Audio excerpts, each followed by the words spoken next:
La matinale d'Europe 1, 6h30, 9h. Maxime Switek.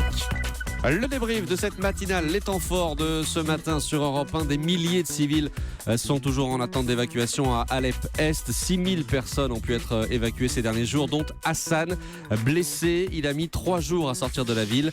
Témoignage recueilli par notre envoyé spécial à la frontière entre la Turquie et la Syrie, Jean-Sébastien Soldaini. C'était dans le journal de 7 heures. On me déplaçait d'un endroit à un autre en fonction des chutes d'obus. La maison où je me trouvais a de nouveau été bombardée et à chaque fois on me changeait d'endroit. On me jetait dans une voiture et on partait aussi vite que possible. C'était dur, pas d'eau, pas de médicaments. Et tout cela n'est rien par rapport à ce qu'endurent les personnes qui sont encore à Alep.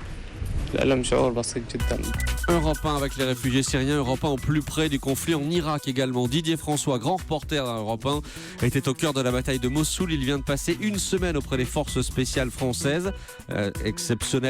Reportage exceptionnel. Il nous a raconté le travail de précision incroyable des troupes. Il était notre invité dans l'interview Vérité à 7h45.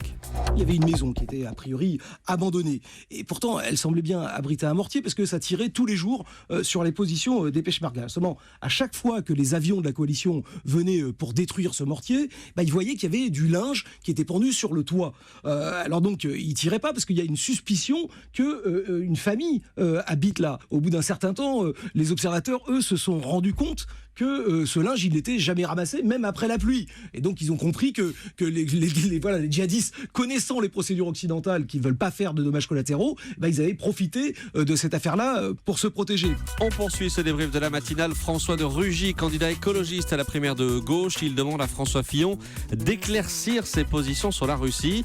Il soupçonne le candidat de la droite d'entretenir des liens privilégiés avec Moscou. C'était l'interview politique d'Antonin André à 8h20.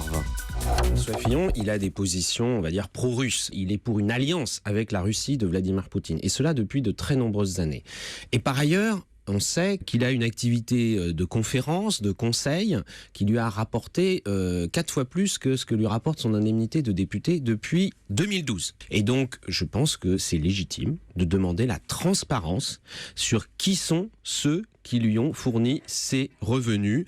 On sait qu'il a fait des conférences en Russie. Moi, je propose une chose simple, que M. Fillon donne tous les éléments au déontologue de l'Assemblée nationale sur l'origine de ses revenus.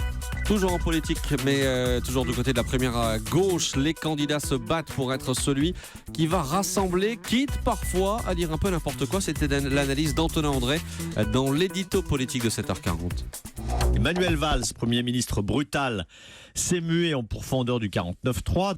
Arnaud Montebourg, lui, chantre de la démondialisation jadis, opère un virage sur l'aile. Alors il se réclame désormais d'une gauche contemporaine incarnée par Dominique Strauss-Kahn, plus libéral à gauche, il n'y a pas. Mais ce n'est pas tout, Arnaud Montebourg est aussi gaulliste, écologique, chevènementiste, végétarien, on imagine si ça peut aider. Si l'on en reste aux postures et aux déclarations de principe, le peuple de gauche ne se mobilisera pas pour cette primaire. Il est déjà tourné vers Jean-Luc Mélenchon et Emmanuel Macron, donc il faut maintenant entrer dans le dur de la campagne. À quelques jours de Noël, l'Angleterre est rattrapée par une série de grèves auxquelles les Anglais ne nous avaient pas forcément habitués. Écoutez l'analyse d'Axel de Tarlet, c'était dans les experts à 7h15.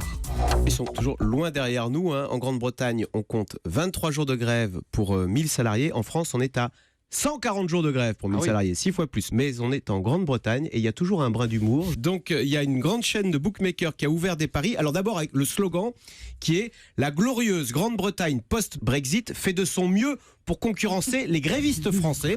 Et donc elle vous propose de parier sur le prochain secteur qui se mettra en grève. Je crois qu'en tête c'est l'hôpital, oui c'est l'hôpital en tête. Numéro 2 la police et il y a aussi les conducteurs de bus. Et voilà pour le débrief de cette matinale.